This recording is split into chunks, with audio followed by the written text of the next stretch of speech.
Olá, começamos mais um episódio do Fixcast, o nosso podcast semanal. E hoje nós vamos fazer uma viagem muito bacana pelo mundo da engenharia civil. Eu sou Ricardo Menini e hoje nós temos aqui o prazer de receber o competente engenheiro civil Alex Romeira, que vai compartilhar conosco um pouco do seu conhecimento e as tendências que estão moldando o futuro da construção. Então, apertem os cintos e venham junto com a gente nesta viagem maravilhosa pelo mundo da engenharia civil, porque hoje nós vamos construir aqui uma ponte entre o conhecimento e a inspiração, unindo presente, passado e futuro. Alex, seja bem-vindo ao Fixcast, um prazer tê-lo aqui com a gente para esse bate-papo muito bacana, para a gente conhecer um pouco mais sobre o profissional Alex Romeira, profissional de destaque hoje, não só em Paranavaí, como no estado do Paraná, a nível de Brasil, com os projetos que você desenvolve, e a gente conhecer um pouco mais também sobre esse mundo muito bacana, que é o mundo da engenharia civil. Seja bem-vindo, Alex. Ricardo, é uma grande honra estar aqui com vocês. Sou Alex Romeira, sou engenheiro civil e tenho a honra aí de estar presidindo também a CIAP Jovem de Paranavaí, fazer parte aí da diretoria da CIAP, né, e também fazer parte da diretoria da APAP aqui da nossa região, que é a nossa Associação dos Engenheiros e Arquitetos. Então é com muito prazer que a gente serve, né, em todo esse trabalho e já queria de antemão já falar um pouco disso, né, sobre o prazer que eu tenho de estar realmente servindo aí esses nossos amigos, nossos clientes no geral com todo o nosso trabalho. Tá certo. Você sabe que você falou uma frase muito legal aí sobre a importância do servir, né? Eu acredito assim que nós viemos para esse mundo para servir, né? Servir dentro da nossa profissão, servir dentro da nossa família, né? Servir no nosso dia a dia.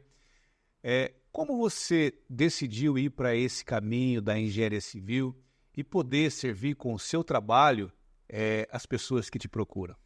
Olha, essa é uma questão muito de encontrar propósito. Então, assim, acho que o ser humano ele tem uma busca sobre o propósito de vida, sobre realmente o que ele está fazendo aqui na Terra. Uhum. Eu fui direcionado para uma situação um pouco diferente, né? Meu tio, ele sempre foi projetista, sempre teve o sonho de ser engenheiro civil, foi a princípio frustrado ao longo da vida, né? Pela correria, pelos problemas, por tudo que vem acontecendo, mas ele era aquele meu exemplo ali de casa.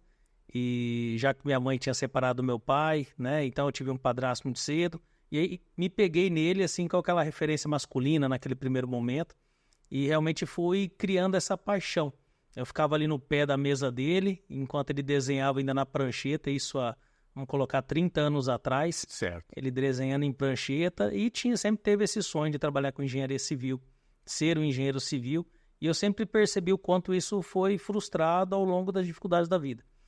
E cresci com isso na cabeça, né? E a gente vem de família mais simples, então a gente sabe a dificuldade de você levar uma vida linear em termos de, vou estudar, vou fazer uma faculdade. E a engenharia civil era complexa porque na nossa cidade nós não tínhamos ainda, quando eu terminei ali o segundo grau, não era tão acessível você fazer hoje uma engenharia civil, uma arquitetura, você tinha que ir para Maringá, para outros centros, ou numa opção que fosse particular ou que fosse pública, mas você tinha que se deslocar, tinha que fazer. Então eu tive que fazer o caminho reverso, né, para adquirir realmente essa questão da engenharia. Certo. Então fui batalhando ali ao longo disso, mas sempre tive esse sonho lastreado nessa premissa de que meu tio ele tinha aquele sonho e para mim foi muito prazeroso ter essa formação. Legal. Depois de longos anos aí, posso até depois explicar um pouco dessa dificuldade em termos de formação, mas acredito que ela também está na base de muitas pessoas aí. Muitas pessoas talvez enfrentaram a mesma dificuldade que eu, de não ser simples, né? Porque eu vejo hoje muitos, eu sou engenheiro civil, formou até com uma certa facilidade, e eu consigo hoje entender a paixão que eu tenho pela engenharia civil, também lastreada na dificuldade. Desde a dificuldade do meu tio em ter esse título, como foi para mim também muito difícil conquistar esse título. Então, para nós não foi fácil. Ele, depois de muito tempo, uma idade avançada, também já conseguiu a formação de engenharia. Que legal. Mas isso realmente sempre teve como um dos meus sonhos, realmente era ser engenheiro civil. E E o sonho foi realizado, né? E é bacana você falar dessa situação aí de desafios, né? De dificuldades, né? Para poder conseguir o título. E eu gostaria de falar disso. Que você citasse assim, alguns desafios que você teve para poder realizar esse sonho de ser engenheiro civil. Foi onde? Foi durante a vida acadêmica? Foi o acesso aos estudos? Como é que foi essa situação aí para você conseguir realmente falar, não, agora eu sou engenheiro civil, eu realizei meu sonho? Vamos lá, é que assim, né, eu falo que fiz o papel invertido, porque realmente eu comecei ali como projetista, como desenhista, trabalhei em algumas construtoras, depois tive a oportunidade de abrir meu próprio escritório de projetos, e realmente eu foquei mais no trabalho, né, em desenvolver a empresa mesmo no geral, abri a minha construtora também, fui desenvolvendo o trabalho ao longo da minha jornada e acabei deixando a engenharia um pouco de lado, né? Porque você precisa matar o leão por dia ali. Verdade. Então ficou essa dificuldade mesmo que eu tinha que sobreviver, não podia parar o que eu estava fazendo aqui para ir estudar fora, não tinha condições em termos de família para falar, não, filho, pode parar tudo e vai lá. Não, tive que me organizar financeiramente. Eu falei assim, não, a qualquer momento eu vou lá e faço a minha engenharia. Essa estava na minha cabeça. Só que o universo não trabalha muito dessa forma, né? Exato. Então, quando eu estava ali numa situação que eu falei assim, poxa, vou começar a fazer engenharia, tô legal, financeiramente calçado, né? Ali já estava no meados ali de 2014. Foi bem uma época que eu peguei uma crise forte. A empresa praticamente quebrou nesse período. Então, eu estava mais ou menos no meio da minha formação, né, com muita dificuldade de fazer engenharia nesse período, né, que é equilibrar entre ter uma construtora, gerenciar durante o dia, à noite, academicamente cuidar ali dos estudos, e somado a isso, aquela dificuldade de ter praticamente quebrado a construtora naquele período. Olha aí. Então, foi um baque muito grande para mim.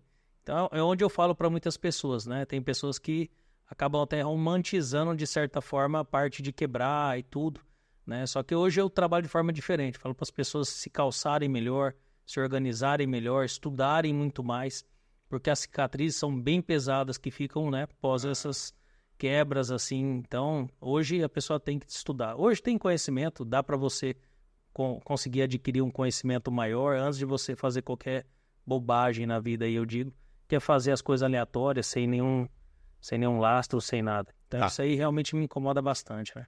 Você falou que passou por essa crise, até uma situação de quebra da empresa, ali ano 2014 e tal. Isso trouxe algum ensinamento para você que você, né, aplica hoje ainda? O que isso trouxe de ruim? A gente já sabe que trouxe, mas trouxe algo de bom para você ou não? Sempre bom, Ricardo, porque assim, eu sempre fui mais da linha comercial, né? Certo. Então, eu sempre foquei muito no comercial da minha empresa. Então, a minha ideia era realmente a venda, para mim, ela lastreava tudo. Então, se eu vendo, eu tenho saúde na minha empresa. Eu já vivia sempre atrás desse viés. Então, o jargão para mim era sempre válido, né? Então, eu vendi, minha empresa sempre está de pé. Só que com a quebra deu para perceber que isso não é suficiente, né? Se você não tiver controle financeiro, se você não tiver gestão do seu negócio, você realmente joga tudo pelo ralo.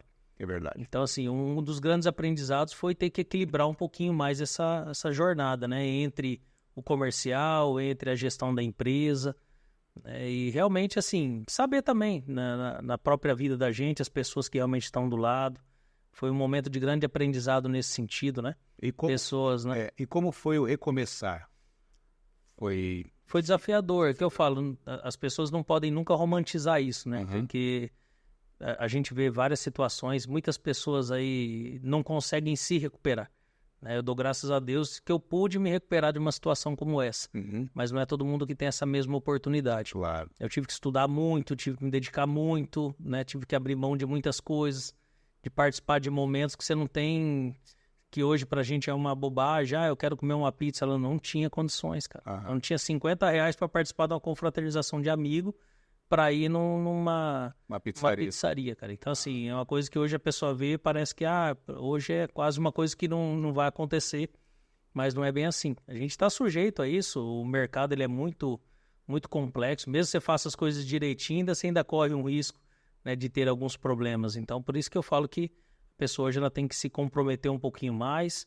E o que eu tiro de lição é isso, realmente é cuidar um pouquinho melhor das minhas coisas, cuidar um pouco mais do negócio, principalmente na área de gestão. Que legal. Ficou como lição, né, esse momento, entre aspas, ruim que você passou aí na sua vida profissional. Foi logo no começo aí que você estava iniciando tua carreira, não?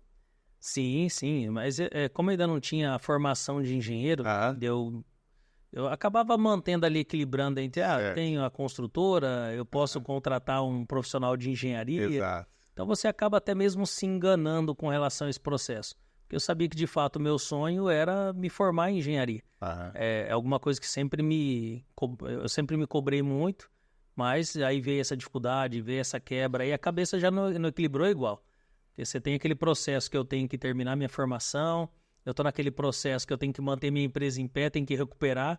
Nesse momento eu foquei na empresa, e aí eu acabei largando ali a faculdade naquele período. Falei, a hora que eu me reestruturar, eu volto para estar finalizando a formação. Então, você vê, ficou quase 13 anos ali entre o início da faculdade e a formação. E essa dedicação de voltar depois, né, é muito complicada, né? Porque você já passa por várias coisas, você fala assim, poxa, mas eu nem imaginava o que eu iria viver hoje na engenharia. Uhum. A gente acha que eu só vou me formar porque vai me ajudar nos meus negócios. Eu não sabia que eu podia servir tanto com a engenharia do jeito que a gente vem servindo hoje. Que legal. Né? Então, abriu portas que eu não imaginava, né? Realmente nem sonhava. Né? Então, isso é muito bacana. Agora, a gente falou sobre o teu início, os desafios que você enfrentou, né? Essa situação aí que você relatou que passou. E eu queria falar um pouco mais sobre a engenharia civil, a profissão do engenheiro, né? Que você... a gente vê que você realmente fala de coração e você muito ama aquilo que você faz, né? A engenharia, a gente sabe, e você me corrige se eu estiver errado, que ela tem algumas nuances, né? Tem a questão do engenheiro que faz o projeto, tem o engenheiro que é aquele engenheiro que executa o projeto, né? Qual é o perfil do Alex? Ou o Alex é aquele engenheiro que faz o projeto, vai, acompanha, executa, bota o pé na obra, bota 7 léguas lá para andar a botina de segurança para poder andar na obra. Porque tem vários perfis de engenheiro que eu conheço, né? Qual é o perfil do Alex Romero? Olha, eu trabalho, Ricardo, na contramão realmente do mundo total. Porque hoje a gente tem vivido um momento de especialidades. Então hoje, alguns engenheiros, na maioria, eles se destacam por ser especialistas em algumas áreas específicas. Aí são várias. A engenharia e geociências, no geral, ela tem um campo vasto, gigantesco de atuação. Alex, eu sempre me destaquei por ser mais generalista. Certo. E é algo que eu sempre defendi muito bem, como um engenheiro que precisa tocar uma orquestra. Né? Então, assim, no meu escritório ele funciona, e para ele funcionar eu tenho que entender de tudo um pouco, desde a arquitetura, engenharia e vários campos da engenharia. Então eu tenho essa pluralidade de ideias um pouquinho maior, que é realmente me conectar a todas as áreas da engenharia para realmente conseguir conversar bem com o meu cliente, entender as necessidades dele, para que a gente realmente consiga realizar aí o sonho dele de construir uma casa, seja um comércio, uma indústria. Então eu preciso ter um conhecimento um pouquinho mais amplo. Então eu foco bastante nessa competência mais generalista mesmo, né? Mas acredito que a engenharia está evoluindo para especialidades. Tá? Então assim, é muito mais fácil hoje um engenheiro se destacar por ser especialista do que necessariamente por ser generalista. Então não quer dizer, é o que eu falo, não existe receita de bolo, não existe receita para sucesso, cada um tem o seu. Então o que eu atribuo ao meu realmente da forma com que eu lido com todas as esferas da engenharia. Para mim faz muito mais sentido hoje ser generalista. Legal. Entender das camadas assim de uma certa forma. Vamos traçar um paralelo aqui, e a gente falou que no início lá que ia construir pontes aqui. Eu quero construir a seguinte ponte com você. Você disse que o teu grande propósito é servir. Pegando o servir com a questão da engenharia civil, unindo essas duas coisas para atender o cliente. O cliente tem o sonho, de repente, de sair do aluguel, construir a casa própria dele, você atende esse cliente. Como que quando você consegue finalizar o projeto desse sonho que é a casa desse cliente, a casa própria desse cliente, quando você entrega, fala, tá aqui a chave do teu sonho, tá pronto. Como é que você recebe isso aí? Cara, Ricardo, é muito louco. Eu tenho vários depoimentos, salvo de pós-obras, o cliente falando sobre o processo, ele falando sobre a experiência de ter passado pela aquela obra com a ajuda, seja da construtora, com a minha ajuda. E, cara, nunca deixo de me arrepiar. É uma sensação, uma energia, uma coisa absurda. Realmente, a casa ela ainda é um dos maiores sonhos da família brasileira. Claro. Né? Depois Ela é um lar, né? Ela é um lar. Então, assim, quando você constrói algo que você consegue dar segurança, qualidade, durabilidade, que é o que a engenharia propõe, né? Você sabe que aquela família ela vai estar bem assistida. Você sabe que aquela família vai ter uma casa realmente duradoura. É isso realmente que nos deixa encantado. E quando eu falo de ser generalista nesse sentido, ele envolve tudo isso. Né? Para que eu atenda uma família nesse sentido, eu estou atendendo ela desde um projeto de arquitetura, desde todos os processos de engenharia, desde todos os processos de execução, desde o financiamento imobiliário. Então, são infinitas áreas que a gente tem que permear ali para realmente realizar o sonho da família, para não ficar esse ping-pong, né? Porque um dos nossos trabalhos realmente é esse, é trazer a pessoa para que ela tenha tranquilidade e conforto durante todo o processo. Né? Então, a gente realmente quer pegar na mão dela desde o início até a entrega da chave. Que legal. Já que a gente está falando disso, ao longo aí do tempo que você atua como engenheiro, né? Você fez vários projetos, né? Desenvolveu, executou vários projetos. Eu queria te perguntar o seguinte, existe algum projeto que você considera esse é o projeto? Eu fiz ele nascer, implementei, entreguei. Tem alguma coisa nesse sentido que você pode compartilhar com a gente? Cara, são vários, né? Até brinca, o pessoal que trabalha com a gente, né? É como se fosse um filho para nós, né? O processo, né? Você está gerando ele ali, você cuida dele, cria ali praticamente até ele realmente nascer para a função dele, que é a moradia. Eu podia falar vários, assim, mas o que realmente teve do Getúlio, uma casa que eu fiz, foi uma das primeiras que eu acabei executando, que a gente realmente cuidou de todo o processo, né? Então foi desde de arquitetura, engenharia e execução pela construtora. Foi o primeiro projeto que a gente fez. E era um amigo meu. Então, assim, isso realmente traz uma alegria muito maior. É o que eu falo, muitas das pessoas, elas têm essa dificuldade de vender realmente para as pessoas que estão mais próximas, né? A pessoa, ela quer, sei lá, buscar cliente no mundo inteiro, esquece que ela tem grandes potenciais compradores dela do lado ali, no dia a dia, mas a gente deixa de se comunicar com essas pessoas, né? Então, assim, você consegue mostrar o seu trabalho, e é ali que eu acho que para mim foi uma alavancada muito boa. Eu realmente consegui entender, pegar aquele cliente, ter todo aquele propósito, colocar tudo que eu acreditava, desde o projeto até a entrega das chaves. Então, para mim e é uma casa grande, uma casa na faixa dos seus 240 metros quadrados. Então, para mim, na época, já foi um desafio muito grande. Que bacana, hein? Então, foi bem desafiador o processo. Assim. Que legal. A gente fala de cabo a rabo, né? Pegou do início até... E uma das coisas que eu queria te perguntar também, assim, como que é a tua orientação, a tua consultoria? Por exemplo, o cliente chega lá no teu escritório, na tua construtora, lá chega e fala, eu tenho um terreno, o terreno mede tanto por tanto, eu queria construir uma casa ali. Você vai dar essa consultoria, informar as tendências? Como é que é o trabalho? O cliente chega lá do zero, no seco, assim, fala, cara, eu tenho terreno, eu quero construir uma casa bonita. Como é que é esse trabalho aí? Para começar, meu sonho é quando ele chega sem o terreno. Sem o terreno ainda? Sem o terreno ainda é o maior sonho.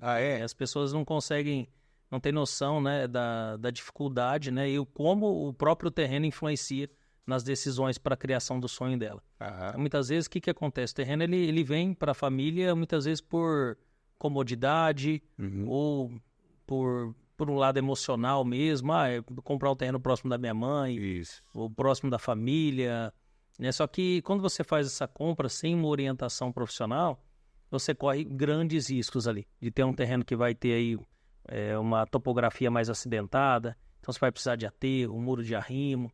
Então tem muitos clientes que desconhecem um pouco algumas terminologias da engenharia, mas ela entende que aquilo vai gerar um gasto muito grande. Então uma coisa que é para ser um sonho, muitas vezes já começa a virar um pesadelo ali na escolha do terreno. Então a consultoria, né, eu sempre atribuo às pessoas tem um sonho, já vou atrás de um profissional, seja um arquiteto, seja um engenheiro, para que a gente comece a direcionar você para esse sonho. Então, se você tiver a opção de escolher entre o terreno A, B e C, você pode ter certeza que o profissional de engenharia de arquitetura ele vai direcionar você para o melhor terreno, que vai ter a melhor topografia, melhor incidência solar naquele terreno também, que influencia muito, né? Eu não sei, você conversa com o cliente, muitas vezes ele tem dificuldade de identificar, né, qual que é a posição solar no terreno.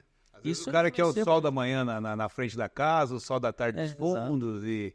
Isso faz parte do sonho. Né? Você imagina assim, poxa, eu quero aproveitar o máximo possível o fundo da minha casa. Eu quero que minha piscina pegue sol o dia todo.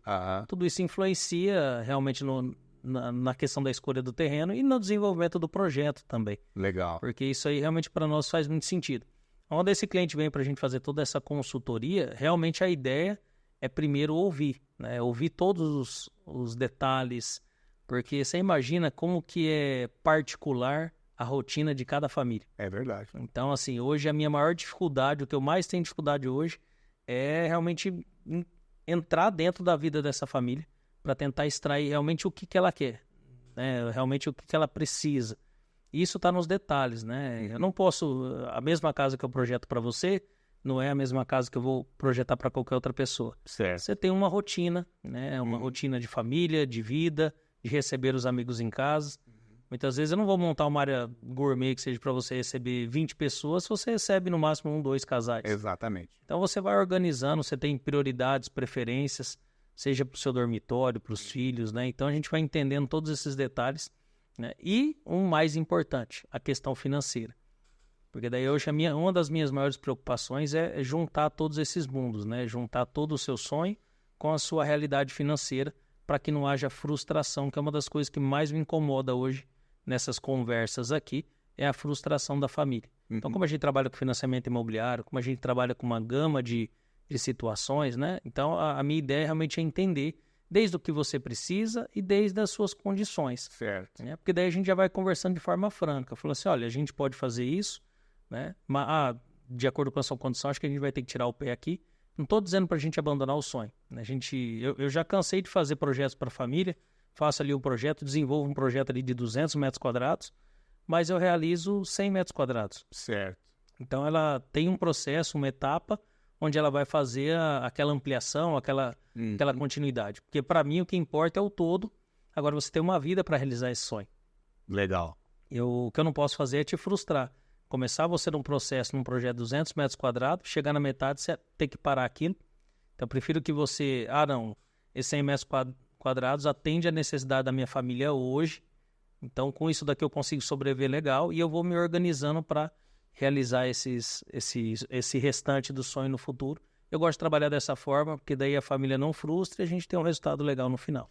E eu percebo você falando aqui, eu acho que realmente esse é o teu grande diferencial, que não é só a questão do projeto, né, de atender o cliente, você realmente se importa, como você disse, com a rotina, com a necessidade, você pesquisa tudo, questão financeira, então esse realmente é o diferencial, não é só aquela questão, vou fazer o projeto para você de uma casa, a gente entrega e tal, acabou, né? Então, isso aí dentro do mercado, dentro do ramo aí, traz esse diferencial, não é verdade? A construção civil ela está muito dentro do achismo hoje, então a realidade da construção civil, principalmente residencial, ela está muito nesse mundo do achismo. E por isso que eu falo que a orientação técnica profissional ela é muito importante. Porque hoje a pessoa ela fala, vou começar a construir uma casa como se ela, sei lá, estivesse fazendo uma camiseta. Né? Então, assim, é uma coisa muito séria, muito perigosa, tem muitos riscos envolvidos, né? Aquela sensação, você não conhece a profundidade do rio. O que as pessoas fazem? Vão lá e pulam com os 2 pés. É uma coisa que não faz muito sentido quando você é um profissional da área. Né? Hoje, para a pessoa, ela só sai realmente do meu escritório para iniciar o processo de uma obra, se ela tiver um orçamento detalhado daquela construção. Ela saber realmente quanto que é a precificação daquela obra. Então ela tem que saber o custo. Eu prefiro que ela se frustre em termos de valores nesse momento do que ela saia naquela ilusão de especulação de mercado. É que meu amigo construiu por X um metro quadrado, que essa é a pergunta que eu mais recebo todo dia. Quanto que está o metro quadrado? Quanto que é o custo de uma casa? Depende. Depende. Então, assim, depende. Eu abriria aqui 3 horas, 4 horas de conversa para explicar cada detalhe. Então não faz muito sentido você perder tempo com isso.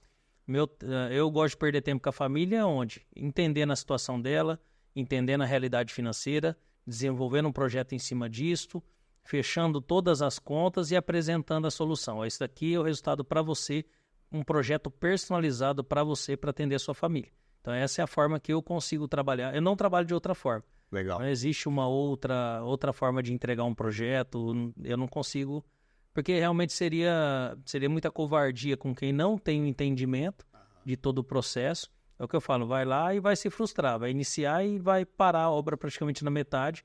Porque meu amigo falou que eu construía com X metro quadrado, e eu conheço famílias que já gastaram 2x, 3x, 4x e não acaba. Conselho do amigo, né? É bem amigo esse aí, né?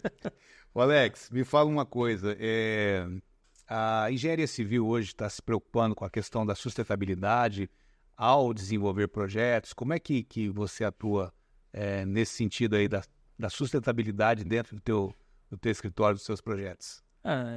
Hoje, no geral, né, você tem várias coisas que estão em pautas, em alta, né? Nós temos aí hoje um sistema fotovoltaico, certo. Nós temos preparações de áreas verdes dentro da própria habitação.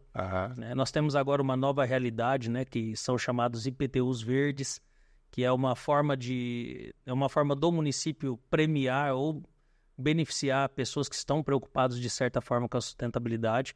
Então nós já temos vários municípios que já aderiram a essa modalidade, esse modelo. Isso eu acho sensacional, porque você tem uma área de permeabilidade que tem as suas funções técnicas importantíssimas em uma cidade como um todo, né? Quando você pega uma grande São Paulo, você vê grandes enchentes acontecendo, você vê que realmente aquele termo selva de pedra ele se aplica a São Paulo. Então eu tenho poucos espaços ali onde a água realmente ela consegue permear no solo, que ela consegue entrar no solo. Então o que acontece? Um grande escoamento superficial. Então quando eu premio uma casa que deixa uma área verde ali de seus 20%, que é o proposto aqui por Paranavaí, se eu tenho algumas soluções como um sistema fotovoltaico, geração de energia solar, se eu tenho qualquer outra solução que seja, que comece a atender essas demandas, acaba sendo interessante esse município ele começa a ter benefício de desconto no seu IPTU, né? Isso para fomentar, para não parecer aquele negócio, eu faço certinho, mas todo mundo está fazendo errado. Eu acredito que estimular com benefício seria uma boa forma. Que bacana, hein? Né? Uma boa forma de ter, até mesmo para o engenheiro, quando a gente traz algumas informações, né, que as pessoas acabam não entendendo a importância, quando a gente fala, você precisa deixar 20% de área permeável dentro do lote, que eu falo, não, eu quero calçar tudo. Então... Né? Então, assim, às vezes é a necessidade da família, né? Mas a gente tem que ter esse fator de orientação, fator orientativo. Se todo mundo pensar assim, com um certo tempo tudo trava, tudo para, que é o que está acontecendo com as grandes capitais. Exatamente. Eu falo São Paulo, Rio, mas nós não estamos tão longe disso. Estamos em Paranavaí, a gente já sofre com problemas similares a grandes centros. Então, a gente tem que começar realmente a pensar nisso com muito carinho. Saindo da sustentabilidade, né? Você falou da questão da taxa de permeabilidade, né? Que varia de município para município. Paranavaí é 20%, né? Vamos supor, a pessoa compra lá um lote de 250 metros, quando você fala para ele que ele vai ter que deixar 50 aí sem construir, né, ou fazendo um gramado e tal, é fácil de explicar isso aí para a pessoa que não... Ele fala, pô, mas eu quero construir tudo, quero fazer um projeto de uma casa de 230 metros num terreno de 250, não dá, né? O projeto ele é muito complexo, né? Nesse sentido eu acho muito complicado, porque realmente a família ela tem aquela sensação de posse, de ser dono, né? Aí eu comprei um terreno, então eu posso fazer o que eu quero aqui dentro. Só que a gente esquece, que é o que eu tento deixar bem claro para as pessoas, falo assim, a casa é minha. Eu falei assim, você está como proprietário dela, mas nós somos temporários, né? Claro. As construções muitas das vezes vivem mais do que as próprias pessoas. Com certeza. Então a gente tem que deixar aí realmente um legado aí. E existem algumas regras básicas, né? Como recuos obrigatórios, taxa máxima de construção. Só para a gente fazer um panorama, né? Nós teríamos um recuo de 4 metros obrigatório em Paranavaí. Nós temos uma taxa de ocupação média de 60% desse terreno, 20% taxa de permeabilidade. São detalhes bestas, né? Algumas questões de recurso também são obrigatórias para a questão de iluminação, ventilação, que é para a salubridade normal da obra no geral. Mas assim, não é tudo isso que pega. Esses detalhes são importantes para a moradia, para a qualidade de vida da moradia. E tem coisas que são importantes para a reestruturação desse município no futuro. Quando eu falo que eu preciso de uma casa recuada a 4 metros... Eu não sei o que vai acontecer daqui 100 anos com esse município. Com certeza. Talvez eu acabei passando por um local que foi bem bacana, que foi em Fortaleza, que foi feito o estádio. Quando eles construíram o estádio, um estádio novo lá, eles precisavam criar todo um acesso. Né? Então, teve casa que foi cortada no meio. Então, só para a gente ter uma noção do quanto existe uma responsabilidade frente ao que vai ser feito em nível de futuro. Então, a gente não tem controle sobre nada. Né? Se o poder público entender que é de bem coletivo, né, ele realmente mexer no seu terreno, na sua construção, ele vai mexer, ele vai desapropriar, ele vai fazer o que é para o bem coletivo. Claro. Então, quanto mais você respeitar, melhor. Amanhã ou depois eu preciso criar um alargamento de vias, preciso criar naquele momento uma avenida. Vamos imaginar um local aqui em Paranavaí. Nós temos, por exemplo, o centro e nós temos o Jardim Oásis, por exemplo. Pode chegar um momento de eu precisar realmente de uma grande via, né, para conectar de fato esses dois. A gente não tem noção do quanto pode crescer o Jardim Oásis, quanto pode crescer, né, em alguns volumes o centro, mas eu posso criar uma conexão, haver essa necessidade. Ou até mesmo pós-Jardim Oásis. A gente não sabe para onde a cidade... Né, a gente tem uma ideia, porque nós temos um plano diretor que norteia e direciona o crescimento da cidade, mas nós temos também a questão imobiliária, especulação imobiliária. Então tem muitos detalhes que precisam ser analisados nesse contexto. Então pode acontecer, né, de você, lá na frente, acabar tendo a necessidade de sofrer uma alteração no seu imóvel. Então, por isso que a gente sempre recomenda. Claro. Quando a gente usa os argumentos corretos, geralmente a família fala, opa, eu não tinha pensado por esse lado. Então, acho que falta mais profissional esclarecer algumas coisas, orientar, porque senão fica só naquele negócio, eu também acho um absurdo, isso aí não acho que esse é o caminho. Quando a gente orienta, tem uma certa civilidade ali, a pessoa ela entende a questão de futuro, que a gente é temporário. Então, os projetos conseguem realmente ser bem melhores dessa forma. Orientação é tudo, né? Orientação. E a questão por exemplo, nós falamos de sustentabilidade e nós estamos aí sofrendo e passando por uma transformação climática, dias quentes, né? Chuvas pesadas. A engenharia civil também está se adequando a isso. Por exemplo, conforto térmico acústico de uma casa. Hoje, a construção de há 30 anos atrás, 40 anos atrás, não é mais a mesma que hoje. Os engenheiros estão se preocupando com isso? Com essa questão de situação climática que nós estamos passando de agora para frente? Essa melhoria no geral, ela é natural. Ela acontece de forma gradual. Certo. Né? Todo ano nós temos aí grandes feiras também que vêm trazendo essa oxigenação para o mercado, trazendo novos produtos, novas formas de construir, novos sistemas construtivos. É óbvio que ainda está, na minha visão, até em certos passos de tartaruga. Né? Muitas vezes nós vemos obras ainda num modelo estrutural de concreto armado, por exemplo.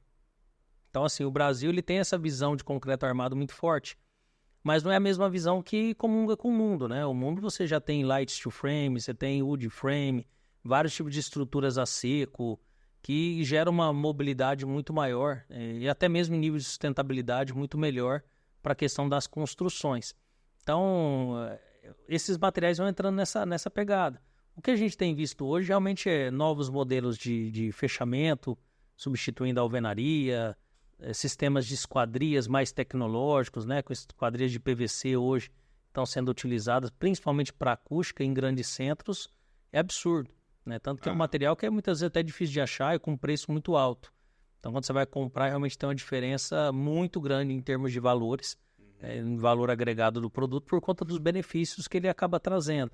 Né? Então, realmente existem uma gama de produtos novos aí, com uma tecnologia absurda embarcada para as residências normais. Né? Então, isso realmente tem dado um up bem legal na construção. Né? E isso somado a várias coisas que vão acontecendo nesse cenário, que agora nós temos também um pacote de automação muito grande nas residências também, fora um pouco dessa linha da sustentabilidade, mas é um outro tema que está entrando muito forte aí nas residências ainda. Está pouco explorado nesse momento, mas se você não preparar a sua casa agora, não é igual antigamente. Você construía com 30 anos, sua casa ficava defasada. Né? Hoje, você vai correr o risco de em 2, 3 anos você já vai ter a sua casa com a percepção dela estar bem atrasada frente às outras se você não tomar pequenos cuidados ali em nível de automação da sua construção também. Legal. Falando em tecnologias, nós podemos observar vários segmentos aí hoje no mercado da entrada da IA, da inteligência artificial. Essa inteligência já está, vai estar ou nunca vai estar dentro da engenharia? O que você me fala sobre isso? Caramba, é assim, se você não se preocupar com isso agora, você vai ficar atrasado muito tempo. Então, eu realmente tenho uma preocupação de estar se atualizando, preciso estar me atualizando muito. Com certeza, na engenharia já é uma verdade absoluta de que a gente tem que se adaptar. Certo. Então, uma das coisas que a gente mais tem trabalhado na engenharia é justamente até mesmo essa ideia da mentoria reversa, né? De você realmente pegar uma ideia da tecnologia com uma velha guarda, por exemplo. Porque em engenharia você tem uma ideia de engenheiros, geralmente são profissionais um pouco mais tradicionais. Sim. Então você pega essa ideia toda nova, toda tecnológica. Então nós temos áreas da engenharia também que estão focadas 100% em trazer coisas novas para as famílias, trazer qualidade de vida, conforto. É impossível, é um caminho sem volta hoje, Ricardo. Eu já falo de antemão, se você não se preocupar agora, você vai ficar realmente para trás. E eu não acredito que isso vai ser muito bom para sua família, não. Porque depois o custo vai ser muito alto para você fazer as adaptações necessárias. Certo. É óbvio que o mercado ele cria já soluções, até mesmo para essas dificuldades. Né? Então, a pessoa, eu não deixei uma tomada, não deixei as coisas prontas, mas eu tenho algumas coisas wireless e tal, mas não acredito que seja só isso que a gente vai viver no futuro, né? Vão ser muito mais coisas embarcadas dentro de uma construção que vai precisar ter a atenção dos profissionais de engenharia, dos profissionais de arquitetura, no geral. Existe aí realmente um universo ainda para ser explorado de como essas residências realmente vão servir para atender essas famílias do futuro aí. Me diz uma coisa, em termos de investimento hoje, o mercado da construção civil, uma vez até eu já citei aqui em outros episódios, uma vez uma pessoa me falou que os 2 únicos segmentos que nunca vai ter crise é o agronegócio e o segmento da construção civil, né? Em termos de investimento hoje, a pessoa que vai construir para viver disso, de vender bens que estão sendo construídos ou que já construídos, que compra um terreno, que pega a sua orientação lá para construir, para vender. Em termos de investimento, como é que você vê hoje o mercado imobiliário da construção civil? Eu não acredito que exista, de fato, um mercado anticrise. Isso aí eu acho que é uma conversa muito perigosa. Certo. Realmente todo segmento tem seus riscos.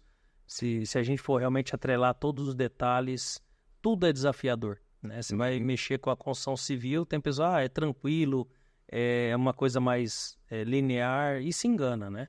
Porque a construção civil tem vários desafios, desde a questão da mão de obra, qualidade, execução, todo um contexto. Então, tudo isso aí eu não gosto de vender tais facilidades dessa forma, né?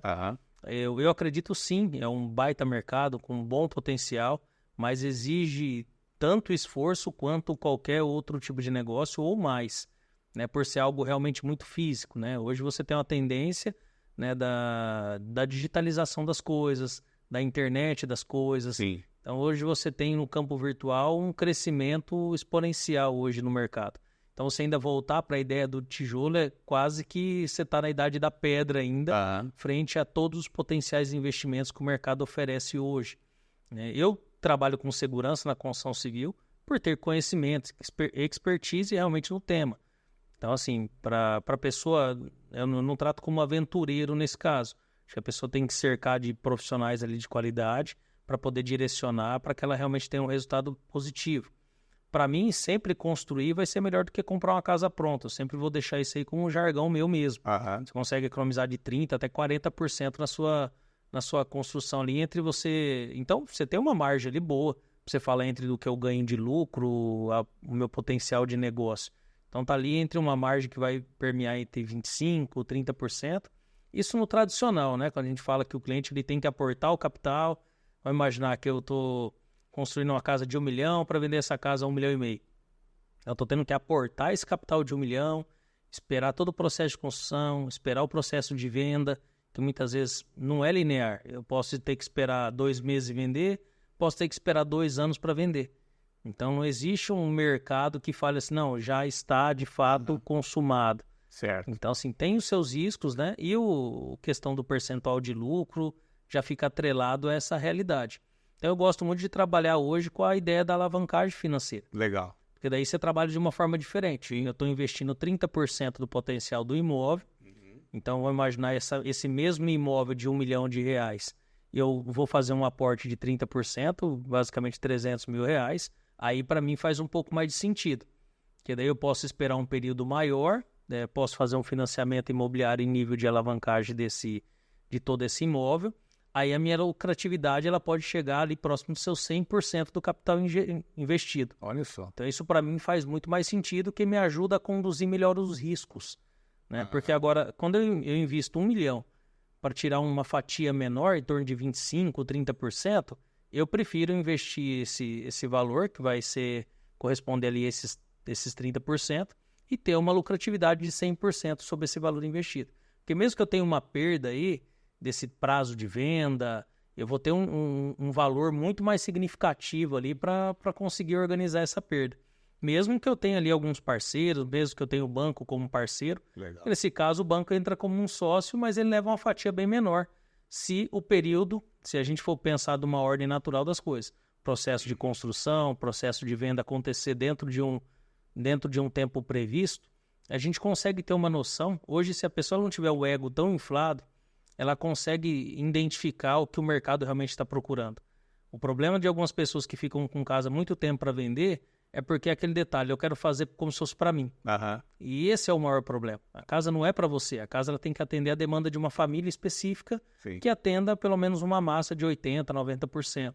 Então, essa personalidade de 10% ou a sua personalidade, ela pode ser um grande vilão aí na hora de você realmente vender, porque a pessoa pode entrar lá dentro e não se identificar com uma casa com aspecto industrial. Às vezes você vai encontrar aquela pessoa que, essa casa dos meus sonhos, mas as possibilidades são bem menores. Eu prefiro trabalhar com uma chance muito maior de mercado. E eu tenho vários parceiros nessa área, constrói para vender, tem inúmeros clientes que já atuam há mais de 10, 15 anos nesse mercado. E é um mercado que deixou vários deles milionários. Então, assim, é um mercado realmente que tem uma certa segurança. Mas é o que eu falo, hoje existem outras possibilidades que as pessoas podem criar grupos para alavancagem financeira. Então, existem várias formas de ganhar dinheiro com a construção civil. E às vezes a pessoa ela não entra porque ela fala assim, meu Deus, eu preciso ter lá R$1 milhão para construir uma casa, preciso ter 300 mil para construir uma casa. Essa é a maior bobagem que a pessoa pode falar para ela mesma. Existem várias formas no mercado e a gente tem orientado vários clientes a fazerem esse tipo de projeto, esse tipo de investimento, esse tipo de alavancagem financeira, porque realmente ela faz com que a lucratividade seja muito maior do que realmente a linear que o mercado oferece. Olha que aula, hein? Aula de investimento no mercado aí da construção. Ô Alex, nós já estamos nos encaminhando para o final do nosso bate-papo aqui, né? Está sendo muito proveitoso. Aliás, nós vamos convidar você novamente numa outra oportunidade aí para falar, porque esse campo da engenharia civil aí, o mercado da construção civil é muito amplo, né? Mas eu queria te fazer uma última pergunta aí, falar sobre método construtivo. Hoje nós temos o convencional, que é o tijolão, o cimento, alguns que estão despontando no Brasil, que é o steel frame, light steel frame, e também o wood frame, né? Que, principalmente que na nossa região não tem tanta essa cultura. Como é que você vê esses métodos construtivos sendo aplicados hoje ou daqui a alguns anos? Você acredita no crescimento desses métodos não convencionais que a gente chama hoje, que não é o tijolo e o cimento? Como é que você vê isso aí? Eu vejo com bons olhos. Eu acho que assim, acho que eu atrelo isso àquela síndrome dos 3 porquinhos, só pode. Porque realmente aquela ideia de que você vai assoprar uma casa, ela vai sair voando. É só se for isso, cara. Porque realmente em nível de tecnologia, é provado por A mais B que eu tenho uma casa muito mais tecnológica. Certo. Né? Em termos de qualidade térmica, acústica, resistência e vários outros aspectos. Então, tanto é que até as próprias instituições financeiras que vão financiar um imóvel desse, que é uma tecnologia diferente, eles têm o Datec, né, para poder estudar realmente, para poder financiar, né? Então, são tecnologias que já se aplicam e muito hoje, mas que às vezes você fala para a pessoa, não, mas e se pegar fogo, e se dá um vento? Existem testes que eles existem até mais que o próprio tijolo, né, o concreto ali, né? O problema do Brasil é questão de normatizações. Então, falta-se ainda alguns estudos, algumas normatizações brasileiras. Então, nós temos as nossas NBRs, não são todas que tratam desses temas. Certo. Então, existem grandes estudos, grandes coisas direcionadas para esse mercado. Então, a engenharia ela é muito ampla, como eu comentei, ela é muito complexa, existem várias esferas, né? E essa é uma delas, né? O mundo ele já vem trabalhando dessa forma, grandes regiões, né? No mundo inteiro já tem trabalhado com essas tecnologias, vem se provando ser realmente muita qualidade. Agora, realmente, é uma questão muito cultural, uma questão muito regional, né? Às vezes até dos próprios engenheiros em estar se atualizando em termos de tecnologias. Mas o que a gente tenta passar hoje é realmente a dificuldade que o banco tem de assumir alguns riscos. Por exemplo, você chega para o banco e fala assim, olha, eu tenho uma estrutura de concreto armado que é validada, já eu tenho hoje uma norma NBR que rege sobre aquilo e eu consigo realmente ter a garantia que aquilo tem durabilidade e segurança e estabilidade. Aí eu tenho uma pessoa chegando com uma técnica nova, ou que seja em nível Brasil, que nós não temos às vezes uma regulação. Isso acaba sendo até um certo problema. O cara falou, opa, pera lá. E nós estamos falando de steel frame e tudo, mas eu tenho sistema construtivo de alvenaria estrutural, de bloco de concreto estrutural, onde eu elimino o fator estrutura de concreto armado apenas para esses blocos. Então, hoje nós temos prédios com essas tecnologias, né? Então, de 10 pavimentos, 20 pavimentos. Então, realmente é uma tecnologia que você consegue aplicar. Mas o banco ele quer ter uma retaguarda ali de documentos.